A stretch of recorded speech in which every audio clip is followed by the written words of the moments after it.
Hi hello ನಮಸ್ಕಾರ ಸ್ನೇಹಿತರೆ, V studio YouTube ಚಾನಲ್ಗೆ ಸ್ವಾಗತ. ಐ ಹೋಪ್ ಎಲ್ಲರೂ ಚೆನ್ನಾಗಿದ್ದೀರಾ ಅಂದ್ಕೊತೀನಿ, ಚೆನ್ನಾಗಿರ್ತೀರ ಕೂಡ. ಸೊ ಹೊಸ ಬದಲಾವಣೆಗೆ ನಿಮ್ಮ ಮುಂದೆ ಮತ್ತೆ ಹೊಸ ಕಂಟೆಂಟೊಂದಿಗೆ ಇವತ್ತು ಬಂದಿದ್ದೀನಿ. ಸೊ ವಿಷಯ ಏನಪ್ಪ ಅಂತಂದರೆ, ಕೆಲಸ ಮುಗಿಸ್ಕೊಂಡು ಒಂದು ಬ್ರೇಕ್ ಅಂತ ಹೊರಗಡೆ ಹೋಗಿದ್ದೆ. ಸುಮ್ಮನೆ ಹಾಗೆ ಆಕಾಶ ನೋಡ್ತಾ ಇದ್ದೆ. ಸೊ ಒಂದು ನೋಟಿಸ್ ಮಾಡಿದೆ, ಸ್ಟಾರ್ಸ್ ಎಲ್ಲ ಒಂದೇ ಲೈನಲ್ಲಿ ಅಲೈನ್ ಆಗಿದ್ದು. ಅದಕ್ಕೆ ಸೈಂಟಿಫಿಕ್ ರೀಸನ್ ಏನು ಅಂತ ಹುಡುಕ್ತಾ ಹೋದೆ. ಏನಿರ್ಬೋದು ಅದನ್ನು ತಿಳಿಯೋಕ್ಕಿಂತ ಮುಂಚೆ ಈ ಚಾನಲ್ನ ಸಬ್ಸ್ಕ್ರೈಬ್ ಬಟನ್ನ ಪ್ರೆಸ್ ಮಾಡಿ, ಬೆಲ್ ಐಕಾನ್ ಪ್ರೆಸ್ ಮಾಡಿ. ಸೊ ನೀವು ಸಬ್ಸ್ಕ್ರೈಬ್ ಮಾಡಿದ್ರೆ ನಮಗೆ ಆನೆ ಬಲ ಬಂದಂಗೆ. ಬನ್ನಿ ವಿಷಯ ತಿಳ್ಕೊಂಬರೋಣ. ಸಾಮಾನ್ಯವಾಗಿ ಅದು ನೋಡೋಕ್ಕೆ ಗ್ರಹಗಳ ಥರ ಕಾಣಿಸೋದು. 7 ಪ್ಲಾನೆಟ್ಸ್ಗಳು ಒಂದೇ ಲೈನಲ್ಲಿ ಅಲೈನ್ ಆಗಿದ್ದು. ಈ ಒಂದು ಕಾರಣಗಳಿಂದನೇ ಹಿಂದೂ ಧರ್ಮ ಒಂದು ವೈಜ್ಞಾನಿಕವಾಗಿದೆ ಮತ್ತು ಸನಾತನವಾಗಿದೆ ಅಂತ ಹೇಳೋದು. ಅರೆ ಅದಕ್ಕೂ ಇದಕ್ಕೂ ಸಂಬಂಧ ಏನು ಅಂದ್ಕೊಂಡ್ರ? ಇದೆ, ಅಲ್ಲೇ ಇರೋದು. ಹಿಂದೂ ಧರ್ಮದಲ್ಲಿ ಒಂದೊಂದು ಗ್ರಹಕ್ಕೆ ಅದರದೇ ಆದ ಮಹತ್ವ ಇದೆ. ಈಗ ನಾವು ನಂಬರ್ಸ್ಗಳ ಪ್ರಕಾರ ಮಾತಾಡೋದಾದರೆ, ಜಸ್ಟ್ 3 ಡೇಸ್ ಬ್ಯಾಕ್ 48 ದಿನ ಅಂದರೆ ಒಂದು ಮಂಡಲ ಮಹಾಕುಂಭಮೇಳದಲ್ಲಿ ನಡೀತಲ್ವ, ಅದಕ್ಕೂ ಇದಕ್ಕೂ ಸಂಬಂಧ ಇದೆ. ಜಾನ್ವರಿ 12ರಿಂದ ಸ್ಟಾರ್ಟ್ ಆಗಿ ಫೆಬ್ರವರಿ 26ವರೆಗೂ ಒಂದು ಮಂಡಲ ಅಂದರೆ 48 ದಿನ ಮಹಾಕುಂಭಮೇಳ ನಡೀತು. 144 ವರ್ಷಗಳಿಗೆ ಒಂದ್ಸಲ ಬರೋ ಈ ಕುಂಭಮೇಳ ಹಿಂದೆ ನಡೆದಾಗ ನಾವು ಇರಲಿಲ್ಲ, ಮುಂದೆ ನಡೆದಾಗ ನಾವು ಇರಲ್ಲ. ಈಗ ನಾವು ಇದ್ದಾಗ ಇದನ್ನು ನೋಡ್ತಾ ಇದ್ದೀವಿ. ಇದೇ ಅಲ್ವಾ ನಮ್ಮ ಪುಣ್ಯ. ಸೌರಮಂಡಲದಲ್ಲಿ ನಡೆಯುವಂಥ ಒಂದು ವೈಜ್ಞಾನಿಕ ವಿದ್ಯಮಾನಗಳಿಂದ ಹಿಂದೂ ಧರ್ಮದಲ್ಲಿ ಹಬ್ಬಗಳು ಮತ್ತು ಆಚರಣೆಗಳು ನಡೀತವೆ. ಸೊ ಹಾಗಾದರೆ ಕುಂಭಮೇಳ ಅಂತಂದರೆ ಏನು? ಇದು ಒಂದು ಹಿಂದೂ ಧಾರ್ಮಿಕ ಹಬ್ಬ. ಎಲ್ಲ ಭಕ್ತಾದಿಗಳು ತ್ರಿವೇಣಿ ಸಂಗಮದಲ್ಲಿ ಸ್ನಾನ ಮಾಡಿ ಪವಿತ್ರರಾಗ್ತಾರೆ. ಸೊ ತ್ರಿವೇಣಿ ಸಂಗಮ ಅಂತಂದ್ರೆ ಏನು ಅಂತ ಅಂದ್ಕೊಂಡ್ರ, ಗಂಗಾ, ಯಮುನಾ ಮತ್ತು ಸರಸ್ವತಿ ನದಿ 3 ನದಿ ಸೇರಿ ಒಂದು ಕಡೆ ಕೂಡ್ತವೆ. ಸೊ ಅದನ್ನು ತ್ರಿವೇಣಿ ಸಂಗಮ ಅಂತ ಹೇಳ್ತಾರೆ. ನನಗೆ ಗೊತ್ತು ನಿಮ್ಮ ಮೈಂಡಲ್ಲಿ ಏನು ಕ್ವಶನ್ ಕಾಡ್ತಿದೆ ಅಂತ. ಆದರೆ ಕುಂಭಮೇಳದಲ್ಲಿ ನದಿಯಲ್ಲಿ ಮಿಂದೆದ್ರೆ ನಮ್ಮ ಪಾಪ ಪುಣ್ಯ ಯಾವ ಥರ ಕರಗ್ತವೆ ಅಂದ್ಕೊಂಡಿದ್ದೀರ ಅಲ್ವಾ? ಆಗಲೇ ಹೇಳ್ದಂಗೆ 48 ದಿನ ಅಂದರೆ ಒಂದು ಮಂಡಲ.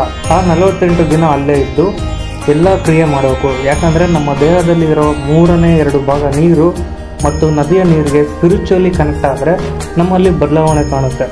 ಸೊ ಇದರಿಂದ ದೇಹ ಶುದ್ಧೀಕರಣ ಆಗುತ್ತೆ. ಹಾಗೆ ಇನ್ನೊಂದು, ತುಂಬ ಜನಕ್ಕೆ ಮಹಾಕುಂಭಮೇಳಕ್ಕೂ ಮತ್ತು ಕುಂಭಮೇಳಕ್ಕೂ ಇರೋ ವ್ಯತ್ಯಾಸ ಗೊತ್ತಿಲ್ಲ. ತುಂಬ ಕನ್ಫ್ಯೂಷನ್ ಕ್ರಿಯೇಟ್ ಮಾಡಿರುವಂಥ ಒಂದು ಟಾಪಿಕ್ ಏನಪ್ಪ ಅಂದರೆ, ಕುಂಭಮೇಳಕ್ಕೂ ಮತ್ತು ಮಹಾಕುಂಭಮೇಳಕ್ಕೂ 2 ಒಂದೇ ಅನ್ನೋ ಮಾತು ತುಂಬ ಜನ ಅಂದ್ಕೊಂಡಿದ್ದಾರೆ. ಸೊ ಅದಾಗಲ್ಲ. ನಾರ್ಮಲ್ ಕುಂಭಮೇಳ ಅನ್ನೋದು 12 ವರ್ಷಕ್ಕೊಂದ್ಸತಿ ನಡೀತದೆ. ಅದೇ ಮಹಾಕುಂಭಮೇಳ ಅನ್ನೋದು 144 ವರ್ಷಕ್ಕೊಂದ್ಸತಿ ನಡೆಯುತ್ತೆ. ಕುಂಭಮೇಳದಲ್ಲಿ 4 ಲೊಕೇಶನಲ್ಲಿ ಹರಿಯುವಂಥ ನದಿಯಲ್ಲಿ ಮಿಂದೆದ್ದು ಪುಣ್ಯ ಸ್ನಾನ ಮಾಡ್ತಾರೆ. ಸೊ ಆ 4 ಲೊಕೇಶನ್ ಯಾವುದಪ್ಪ ಅಂದರೆ, ನಾಸಿಕ್ಕು, ಹರಿದ್ವಾರ, ಉಜ್ಜಯಿನಿ, ಪ್ರಯಾಗ್ರಾಜು. ಅದೇ ಮಹಾಕುಂಭಮೇಳದಲ್ಲಿ ಪ್ರಯಾಗ್ರಾಜಲ್ಲಿ ಮಾತ್ರ, ಅಂದರೆ ಮಹಾಭಾರತ ನಡೆದಂಥ ಜಾಗದಲ್ಲಿ ಮಾತ್ರ ಪುಣ್ಯ ಸ್ನಾನವನ್ನು ಮಾಡ್ತಾರೆ.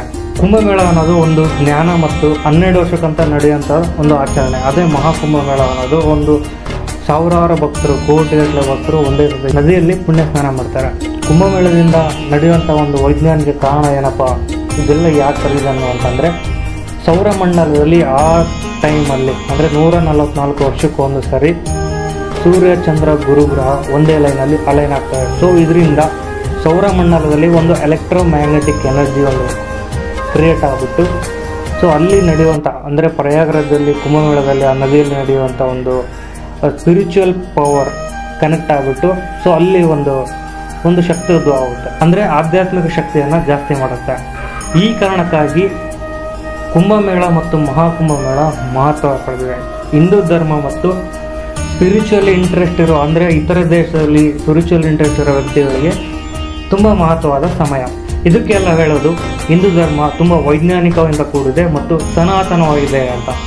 ಸೊ 144 ವರ್ಷಕ್ಕೆ ಒಂದು ಸರಿ ನಡೆಯುವಂಥ ಈ ಮಹಾಕುಂಭಮೇಳದಲ್ಲಿ, ಪ್ರಯಾಗ್ರಾಜಲ್ಲಿ ನಡೆದಿರುವಂಥ ಈ ಮಹಾಕುಂಭಮೇಳದಲ್ಲಿ 10 ಕೋಟಿ ಜನ ಸೇರ್ಬೋದು ಅನ್ನೋ ಒಂದು ಅಂದಾಜು ಮಾಡಿದರು. ಸೊ ಅದಕ್ಕೆಲ್ಲ ಮೀರಿ 66% ಕೋಟಿ ಜನ ಬಂದು ಆ ನದಿಯಲ್ಲಿ ಪುಣ್ಯ ಸ್ನಾನ ಮಾಡಿದರು.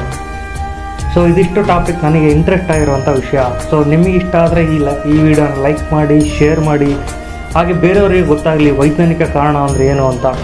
ಫೈನಲಿ ಈ ಚಾನಲ್ನ ಸಬ್ಸ್ಕ್ರೈಬ್ ಮಾಡಿ, ಬೆಲ್ ಐಕನ್ನ ಪ್ರೆಸ್ ಮಾಡಿ, ಅದೇ ರೀತಿ ಫಾಲೋ ಮಾಡಿ. ಕಮೆಂಟ್ ಬಾಕ್ಸಲ್ಲಿ ಓಪನ್ ಇದೆ. ಕಮೆಂಟ್ ಬಾಕ್ಸಲ್ಲಿ ನಮ್ಮ ಜೊತೆ ಚರ್ಚೆ ಮಾಡಬೇಕು ಅಂದರೆ ಕಮೆಂಟ್ ಮಾಡಿ ಮಾತಾಡೋಣ. ಮುಂದೆ ಹೊಸ ವಿಷಯದೊಂದಿಗೆ ಭೇಟಿಯಾಗೋಣ. ಅಲ್ಲಿವರೆಗೂ ಬಾಯ್.